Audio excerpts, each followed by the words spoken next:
नमस्कार दोस्तों, आज मैं आपको जगन्नाथ भगवान की कहानी सुनाने जा रही हूँ। प्रेम से बोले जगन्नाथ भगवान की जय हो। एक बार रात के समय जगन्नाथ अपने भक्त रघुदास जी के पास आते हैं, जो जगन्नाथपुरी में ही रहते हैं, और कहते हैं, रघु चलो आज हम राजा के बगीचे से कटहल चुराते हैं और फिर हम दोनों मिलकर उसका पान करेंगे। जगन्नाथ भगवान जी की बात सुन के रघु कहता है, लेकिन आपको कटहल चुराना ही क्यों है?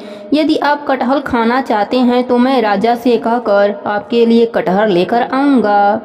लेकिन यह सुनकर जगन्नाथ जी ने कहा, नहीं रघु, ऐसे तो मुझे हर दिन सभी चीज़ मिल ही जाती है।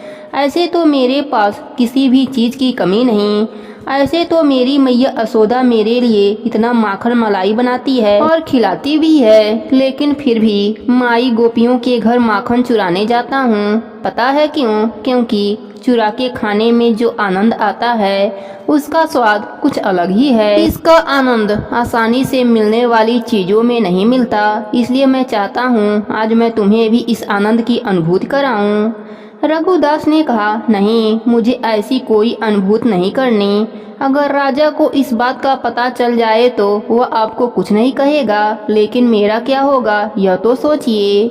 रघुदास जी के बार बार मना करने पर भी जगन्नाथ जी उन्हें कटहल चुराने के लिए विवश करने लगे। आखिरकार रघुदास जी क्या करते, थक हार कर भगवान जगन्नाथ की बात माननी पड़ी। और फिर क्या था, भगवान जगन्नाथ और रघुनाथ दास जी चल पड़े राजा के बाग से कटहल चुराने। दोनों बगीचे में पहुंच जाते हैं और एक बड़े पेड़ को देखते हुए जगन्नाथ जी बोलते हैं, देखो रघु, यह पेड़ कितना विशाल है, कितने सुंदर कटहल लगे हुए हैं। इसलिए तुम इस पेड़ पर चढ़ जाओ, मैं यहाँ नीचे खड़ा हूँ। तुम ऊपर से कोई अच्छा वाला फल तोड़कर नीचे गिराना और मैं नीचे पकड़ लूँगा। फिर तुम नीचे आ जाना धीरे से, फिर हम यहाँ से भाग जाएंगे।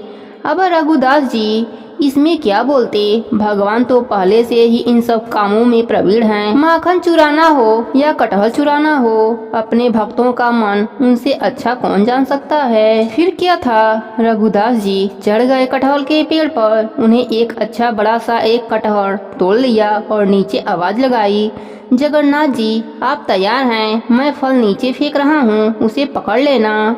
जगन्नाथ जी ने कहा, हाँ हाँ, मैं यहीं पर हूँ, तुम फेंको, उसे मैं पकड़ लूँगा। यह सुनकर रघुदास ने तो फल नीचे फेंक दिया। लेकिन जैसे ही रघु ने फल फेंका, लेकिन वहाँ भगवान जगन्नाथ तो थे ही नहीं और फल जमीन पर गिर पड़ा और दो हिस्से में टूट गया। जब राजा के सिपाहियों ने यह आवाज सुनी तो उन्हें पता चल गया कि जरूर कोई कटहल चुराने आया है। वे सब दौड़ते हुए वहां आ गए। सिपाहियों को यह देख बहुत हैरानी हुई। उन्होंने देखा एक बड़ा सा फल नीचे पड़ा है और रघु जी ऊपर बैठे हैं। सिपाहियों ने तुरंत जाकर राजा को सूचना देते हुए कहा, आपको सूचित करना पड़ रहा है कि आपके बगीचे में आज रघुदास कटहल का फल चुराने आए थे और अभी वह पेड़ पर ही बैठे हैं।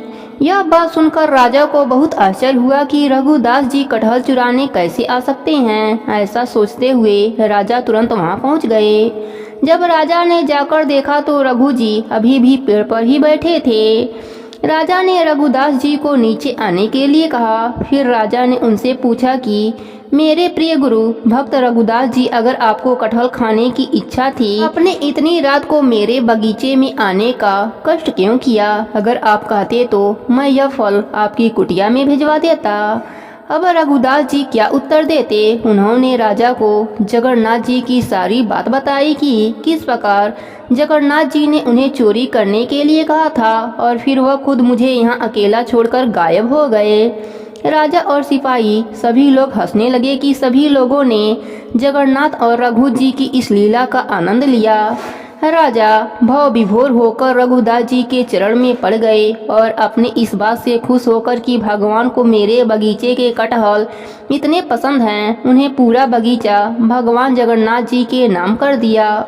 और आज भी जगन्नाथपुरी में भगवान जगन्नाथ को उस बगीचे के कटहल का भोग लगता है। प्रेम से बोले जगन्नाथ भगवान की जय हो।